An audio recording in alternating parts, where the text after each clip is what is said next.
ഓം ശ്രീ ഗുരുഭ്യോ നമ. ജ്യോതികമാ ചാനലിലേക്ക് ഏവർക്കും സ്വാഗതം. ഇന്ന് ഞാൻ ചർച്ച ചെയ്യുന്നത് നവഗ്രഹങ്ങളിൽ ഏറ്റവും പ്രധാനപ്പെട്ട വേഴഗ്രഹത്തിൻ്റെ രാശിമാറ്റവും അതിൻ്റെ പ്രഭാവങ്ങളെ പറ്റിയാണ്.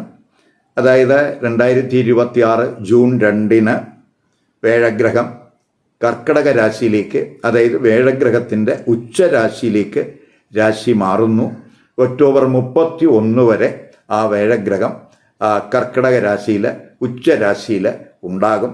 അപ്പോൾ ആ വേഴഗ്രഹത്തിൻ്റെ കർക്കടക രാശിയിലേക്കുള്ള രാശിമാറ്റം ചിങ്ങക്കൂറുകാർക്കും ചിങ്ങലഗ്നക്കാർക്കും എന്ത് ഗുണാനുഭവങ്ങൾ ഉണ്ടാക്കും എന്നുള്ളതിനെ പറ്റിയാണ് ചർച്ച ചെയ്യുന്നത്. ചിങ്ങക്കൂറുകാരെന്ന് പറയുമ്പോൾ മകം, പൂരം, ഉത്തര നക്ഷത്രത്തിൻ്റെ ആദ്യ പാദത്തിൽപ്പെടുന്നവരാണ്. അപ്പോൾ ചിങ്ങക്കൂറുകാർക്കും ചിങ്ങലഗ്നക്കാർക്കും ആ വേഴഗ്രഹത്തിൻ്റെ കർക്കടക രാശിയിലേക്കുള്ള രാശിമാറ്റം എന്ത് ഇമ്പാക്റ്റ് ഉണ്ടാക്കും എന്നുള്ളതാണ്. നമുക്കറിയാം, കർക്കടക രാശി എന്ന് പറയുന്നത്, അതായത് കാലപുരുഷൻ്റെ 4ാം ഭാവരാശിയാണ് കർക്കടക രാശി.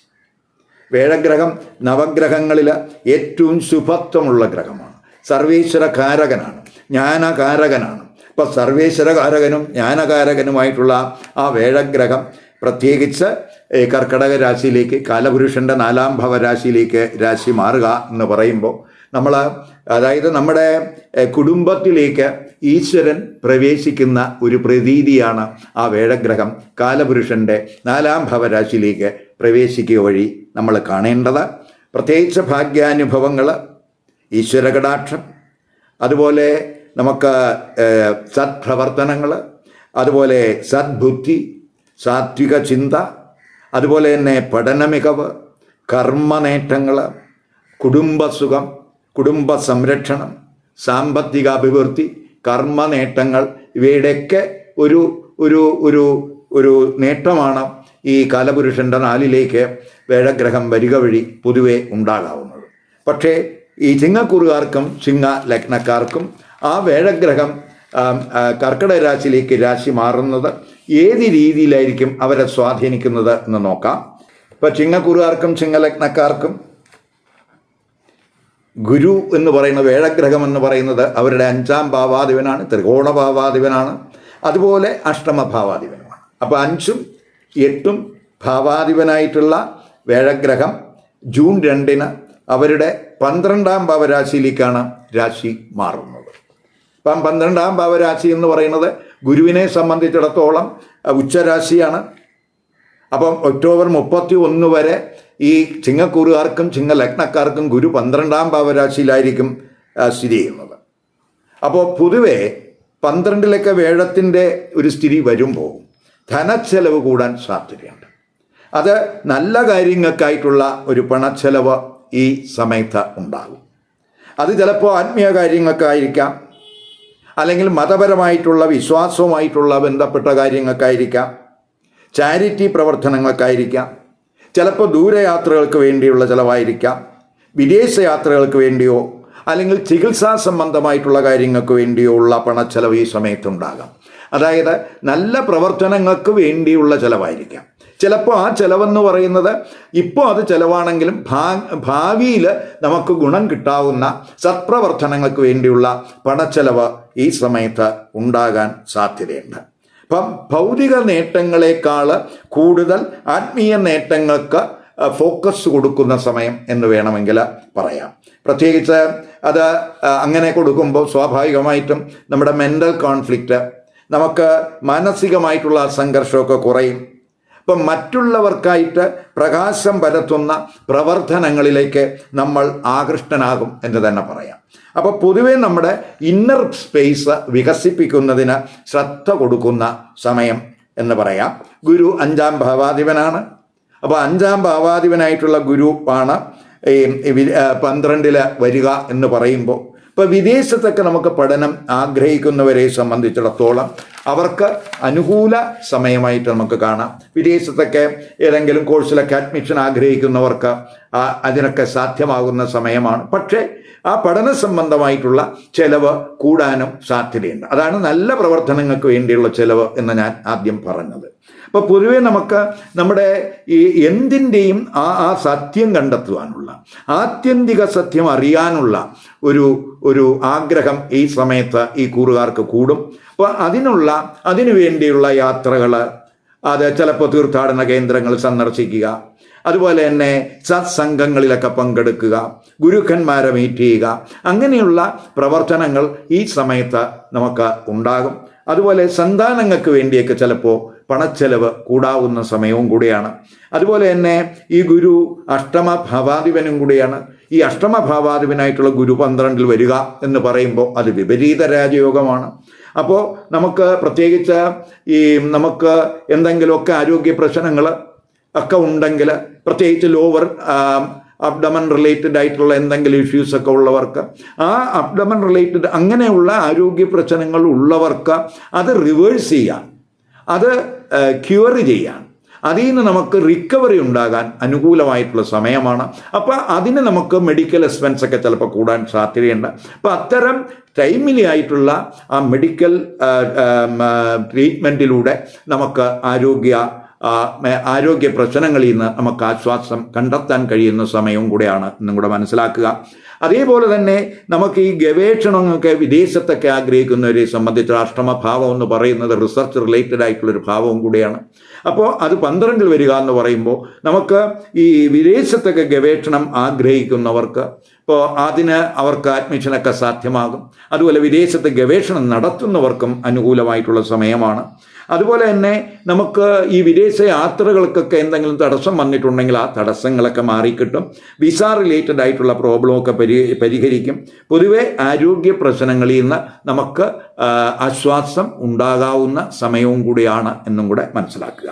ഇപ്പോൾ വിദേശത്തൊക്കെ വർക്ക് ചെയ്യുന്നവരെ സംബന്ധിച്ചിടത്തോളം, പ്രത്യേകിച്ച് അത് ഗവേഷണ പ്രവർത്തകരായിരിക്കാം, അല്ലെങ്കിൽ ശാസ്ത്രജ്ഞന്മാരായിരിക്കാം, അല്ലെങ്കിൽ ഹോസ്പിറ്റൽ റിലേറ്റഡ് ആയിട്ടുള്ള വർക്ക് ചെയ്യുന്നവരായിരിക്കാം, അല്ലെങ്കിൽ പ്രിസൺ വർക്ക് ചെയ്യുന്നവരായിരിക്കാം, അതുപോലെ ഈ ചാർട്ടേഡ് അക്കൗണ്ടൻ്റ് ആയിട്ട് പ്രവർത്തിക്കുന്നവർക്ക്, ബാങ്കിങ് മേഖലയിൽ പ്രവർത്തിക്കുന്നവർക്ക്, ഇൻവെസ്റ്റിഗേഷൻ ഏജൻസിയിൽ പ്രവർത്തിക്കുന്നവർക്ക്, അവർക്കൊക്കെ തന്നെ, അതുപോലെ ഇൻഷുറൻസ് റിലേറ്റഡ് ആയിട്ടുള്ള വർക്ക് ചെയ്യുന്നവർക്ക്, ആതുര സ്ഥാപനങ്ങളിലൊക്കെ വർക്ക് ചെയ്യുന്നവർക്ക്, നിഗൂഢ ശാസ്ത്രങ്ങൾ അഭ്യസിക്കുന്നവർക്ക്, അവർക്കൊക്കെ തന്നെ പൊതുവെ ഈ അഷ്ടമഭാവാധിപനായിട്ടുള്ള ആ ഗുരു 12 ഉച്ചസ്ഥിതിയിൽ വരിക വഴി ഗുണാനുഭവങ്ങൾ ഉണ്ടാകും എന്ന് തന്നെ പറയാം.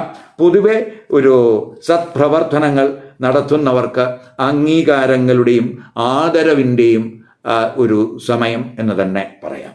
അപ്പോൾ ഗുരു 12 ഉച്ചരാശിയിലേക്ക് വരുന്നു. അപ്പോൾ ഗുരുവിൻ്റെ സ്ഥിതി നമ്മൾ കണ്ടു.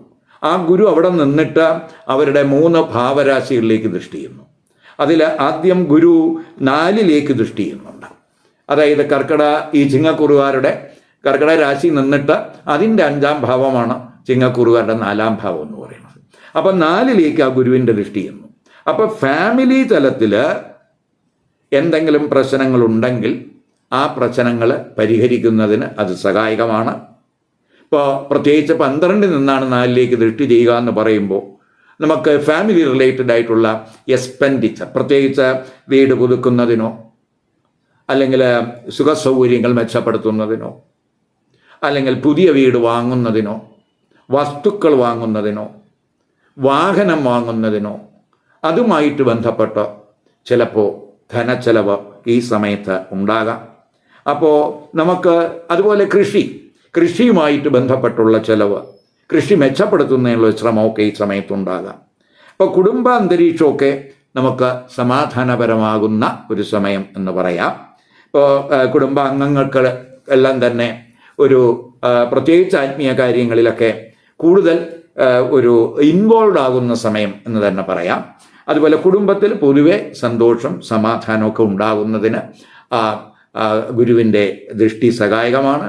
പൊതുവേ നമ്മുടെ പ്രോപ്പർട്ടി, ഫാമിലി റിലേറ്റഡ് ആയിട്ടുള്ള കാര്യങ്ങൾ ഒക്കെ തന്നെ, ഫാമിലി മൂല്യങ്ങൾ, ഇവയൊക്കെ പരിപാലിച്ചു പോകുന്നതിന് അനുകൂലമായിട്ടുള്ളൊരു സ്ഥിതിയായിരിക്കും 4 ഗുരുവിൻ്റെ ദൃഷ്ടി കൊണ്ട് ചിങ്ങക്കൂറുകാർക്കും ചിങ്ങലഗ്നക്കാർക്കും ഉണ്ടാകാവുന്നത്. അതുപോലെ ഈ 12 നിൽക്കുന്ന ഗുരു അവരുടെ പ്രത്യേകിച്ച് 6 ദൃഷ്ടി ചെയ്യുന്നു. അതായത് ചിങ്ങക്കൂറുകാരുടെ 6-ാം ഭാവരാശി എന്ന് പറയുമ്പോൾ കർക്കിടക രാശിയിൽ നിന്നും അതിൻ്റെ 7 ഈ ചിങ്ങക്കൂറുകാരുടെ 6-ാം ഭാവം എന്ന് പറയുന്നത്. അപ്പോൾ പൊതുവെ 6ലേക്ക് ആ ഗുരുവിൻ്റെ ദൃഷ്ടി വരിക എന്ന് പറയുമ്പോൾ അത് 6ലേക്ക് നീചദൃഷ്ടിയാണ്, മകരരാശിയാണ്. മകരൻ രാശി ഗുരുവിനെ സംബന്ധിച്ചിടത്തോളം നീചരാശിയാണ്. അപ്പോൾ ഗുരു നീചരാശിയിലേക്കാണ് ദൃഷ്ടി ചെയ്യുന്നത്. അപ്പം നമുക്ക് ഈ തൊഴിലിടത്ത്, വർക്ക് പ്ലേസിൽ എന്തെങ്കിലുമൊക്കെ പ്രശ്നങ്ങൾ നിലവിലുണ്ടെങ്കിൽ അതൊക്കെ ഒരു പരിഹരിക്കാനുള്ള ഒരു ശ്രമമൊക്കെ ഈ സമയത്തുണ്ടാകും. അല്പം വർക്ക് പ്രഷറൊക്കെ ചിലപ്പോൾ കൂടാം, കാരണം ഗുരുവിൻ്റെ ദൃഷ്ടി നീചദൃഷ്ടിയാണ്. അപ്പം അവയിലൊക്കെ നമ്മൾ വർക്ക് പ്രഷറൊക്കെ ഉണ്ടായാലും അവയിലൊക്കെ ഒരു കെയർ വേണം. ചിലപ്പോൾ നമുക്ക് ഈ കൂടുതൽ അധ്വാനമൊക്കെ ഉണ്ട്. അങ്ങനെ അധ്വാനം നടത്തുക വഴി വർക്കിലൊക്കെ കൂടുതൽ ഡെഡിക്കേറ്റഡ് ആയിട്ടുള്ള വർക്കൊക്കെ ചെയ്യുക വഴിയൊക്കെ ചിലപ്പോൾ ശാരീരികമായിട്ട് ഒരു ക്ഷീണമൊക്കെ ചിലപ്പോൾ ഈ സമയത്ത് ഉണ്ടായെന്ന് വരാം.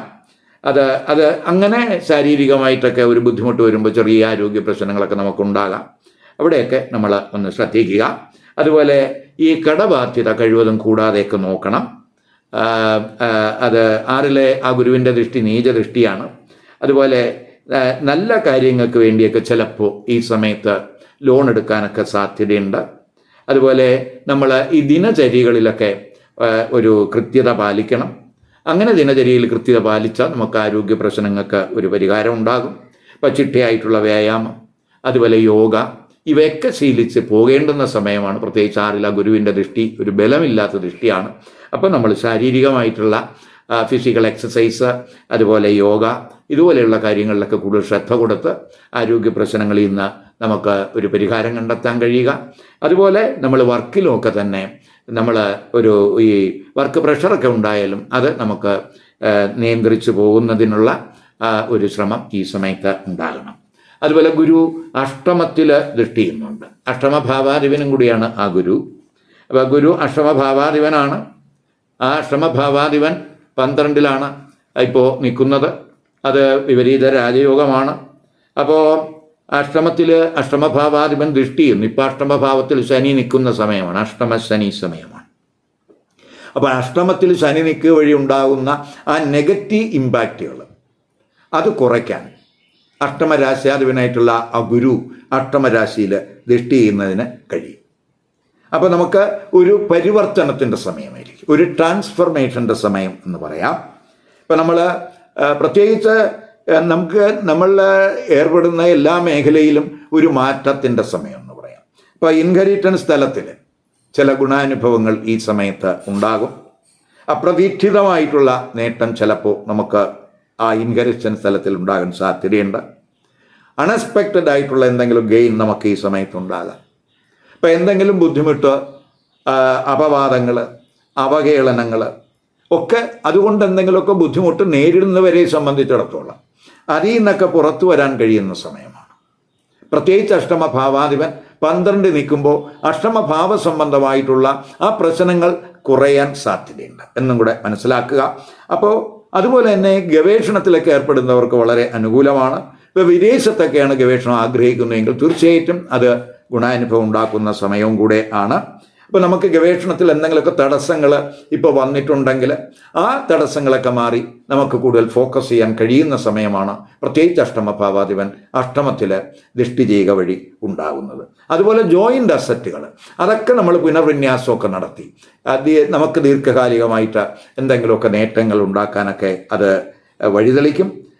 അതുപോലെ തന്നെ നമുക്ക് ആരോഗ്യ പ്രശ്നങ്ങൾ ഉള്ളവർക്ക് പ്രത്യേകിച്ച് നമുക്ക് ടൈംലി ആയിട്ടുള്ള ട്രീറ്റ്മെൻറ്റിലൂടെ നമുക്ക് ആ പ്രശ്നങ്ങളൊക്കെ റിവേഴ്സ് ചെയ്യാൻ കഴിയും.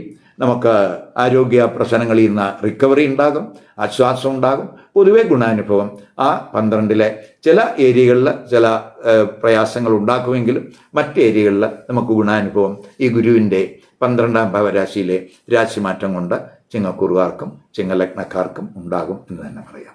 ഈ വീഡിയോ ഇഷ്ടപ്പെട്ടുവെങ്കിൽ ലൈക്ക് ചെയ്യുക, ഷെയർ ചെയ്യുക. അതുപോലെ സബ്സ്ക്രൈബ് ചെയ്യാത്തവർ സബ്സ്ക്രൈബ് ചെയ്ത് കാണുക. മറ്റൊരു പുതിയ വിഷയമായി അടുത്ത വീഡിയോയിൽ കാണാം. നമസ്കാരം.